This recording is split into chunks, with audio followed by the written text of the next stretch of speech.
So the cops had to be more militarized if they were fighting a war. So they manufactured fear and created legislation to give surplus military gear to cops, almost like they redistributed the military gear, you know? Yes, oh yes, America's greatest socialist secret, the military.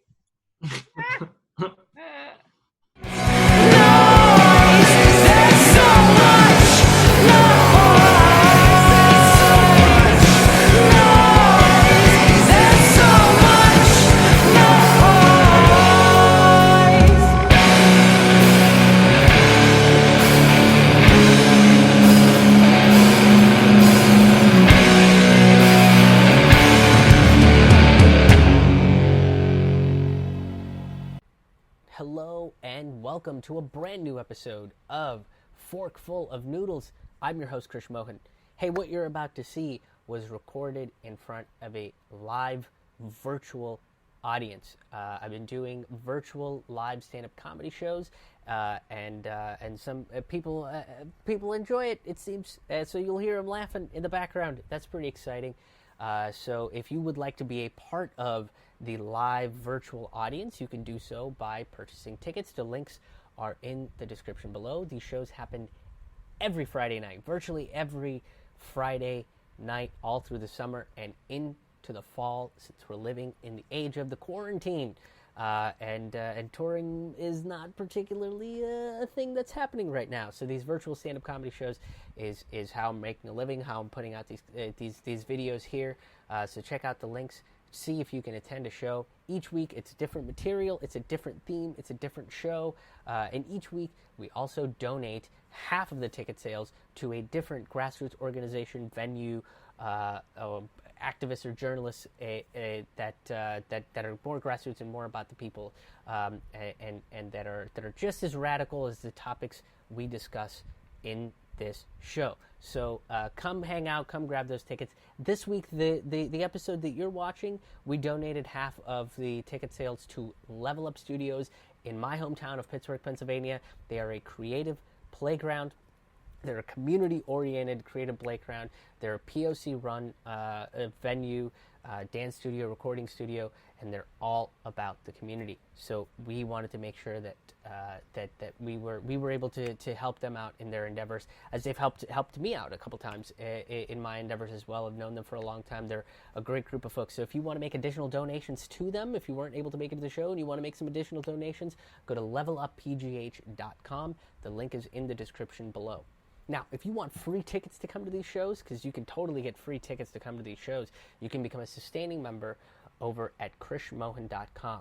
By becoming a sustaining member, either directly on the website, on Patreon, or on Bandcamp, you get exclusive, unreleased bonus stand-up comedy material. You get early access to the longer, bigger chunks of Forkful of Noodles that end up getting broken up into these episodes. You get the full episodes as early access.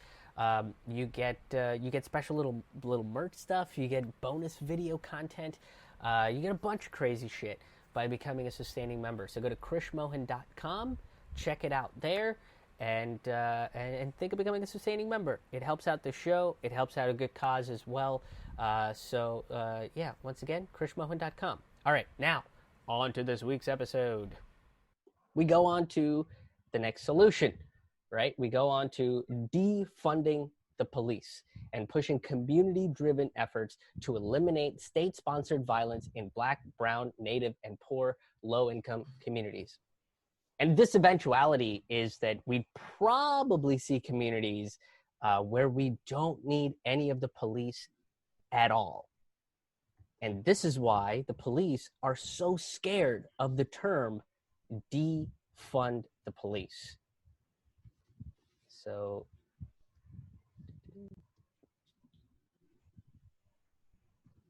here's a snapshot of some of these budgets, right? Right now, here's the LAPD's budget. The LAPD's police budget is $1.8 billion. The New York Police Department's budget is $6 billion. Philly spends close to $1 billion on their policing. Okay, and there's a bunch of mayors out there that are heeding the call, right, to defund the police, but they're really taking half-hearted measures at best. Nobody wants to take the full step about defunding the police. Jacob Fry of Minneapolis, the city that sparked this movement, says he doesn't support defunding the police. And the citizens and city council have decided otherwise. Go home, Jacob! Go home! Go home, Jacob! Go home! Go home, Jacob!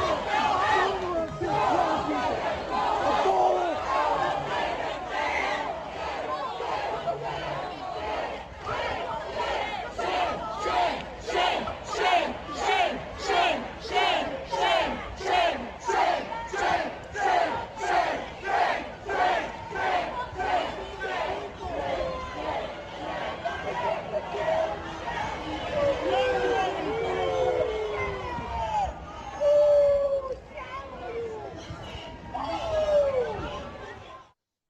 Now, one could say that, the rhythm got him.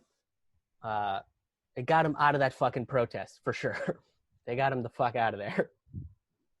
Now, in Los Angeles, the mayor said that he was ready to cut $150 million of the $1.8 billion budget, which would still leave about $1.78 billion in their budget.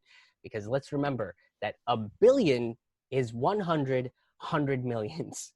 It's an exponentially larger number than a million, right? This is basically like trying to put out a skyscraper that's on fire with a water pistol while the plastic is melting in your hands.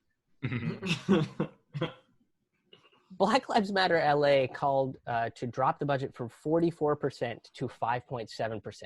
That means that the LAPD police budget would go down to $100 million, which is still an astronomically high number, right? That's so much money. It's about as much money as Jeff Bezos makes when he farts.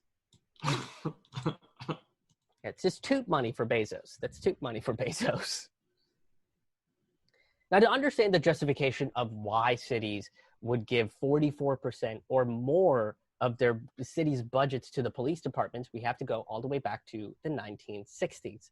Democratic President Lyndon B. Johnson started a war on crime, which was fully engaged by Republican President Paranoia Richard Marion Nixon. Nixon ran on a law and order campaign, right? Promising to wage a war on drugs and crime. And of course, black people.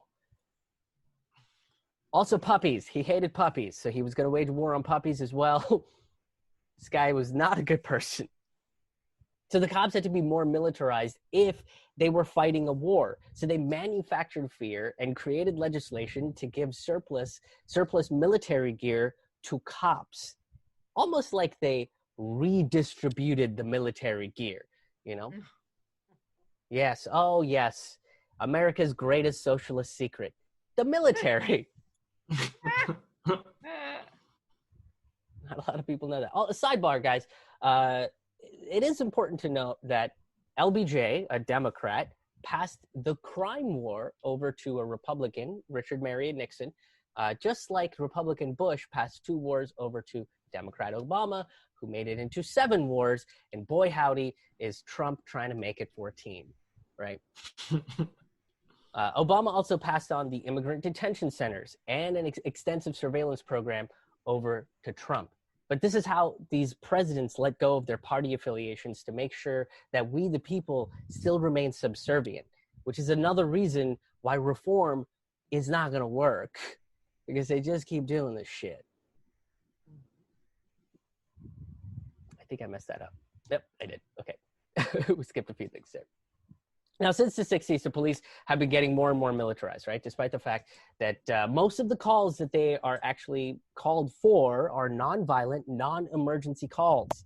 But these cops look at these nonviolent, non-emergency calls as life or death because they are convinced that it is a war against the populace.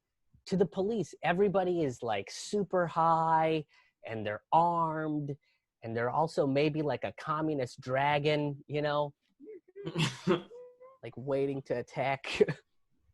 And this militarization mixed with a paranoid war just leads to cops killing more innocent people, particularly those with the same skin complexion as Jesus, if not darker.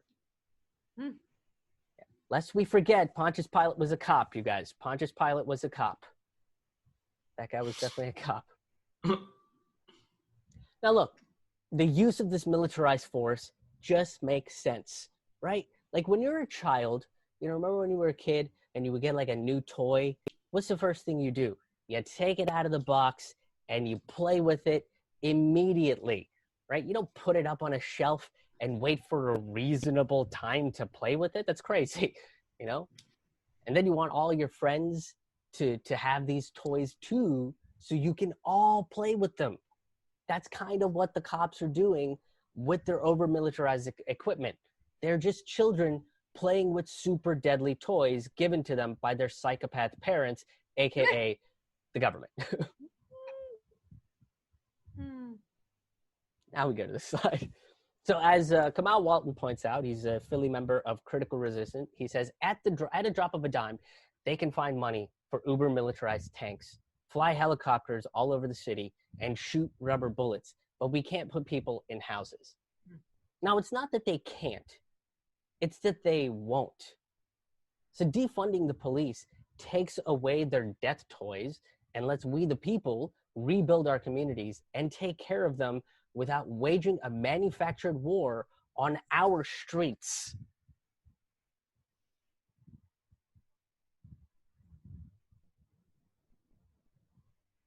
So defunding the police will mean that we start refunding and rethinking the role of mental health, education, mediation, and basic needs in every American community. So instead of getting the cops called on you if you're drunk and asleep at a drive-through, instead we would call the paramedics, and probably also your friend.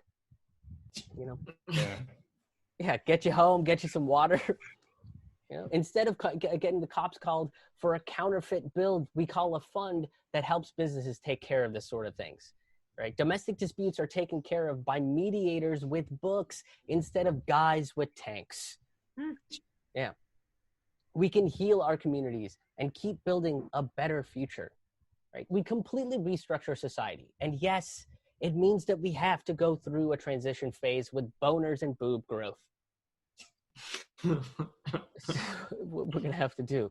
But if it means that we look at these so-called crimes under the lens of compassion instead of the brute force of law and order, I'm all in for these awkward years, you guys. I'm all in for it. It sounds awesome. That's been your fork full of noodles for this week. Thank you so much for tuning in. If you enjoyed this episode, give it a like, give it that share, and make sure that you're subscribed to this channel to get more videos. I put out videos on a weekly basis. I put out new episodes of Fork Full of Noodles once a week, sometimes even twice a week if I'm feeling kind of crazy. These are the more scripted history and philosophy-based comedy shows that I do in front of a live virtual audience that you can be a part of by clicking that link in the ticket and getting your ticket today. They're only $5. They happen every single Friday into the summer and into the fall. Not just that, but I also release a show called Road Reflections, which is a more looser, rantier show where I talk about the week's news.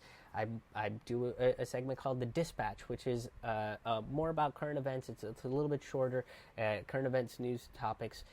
That is part of my podcast, Taboo Table Talk. And I'm also going to be releasing some interview clips on this channel as well from my podcast, Taboo Table Talk. So there's going to be a bunch of crazy shit coming at you that you don't want to miss. So make sure you are subscribed to this channel.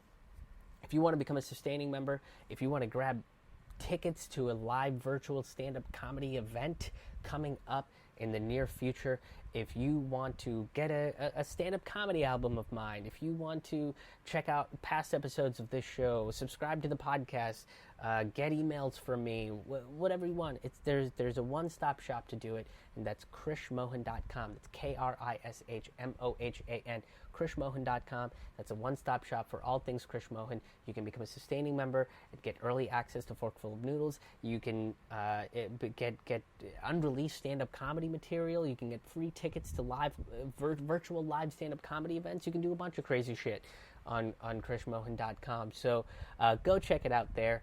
And thanks for tuning in. Until next week.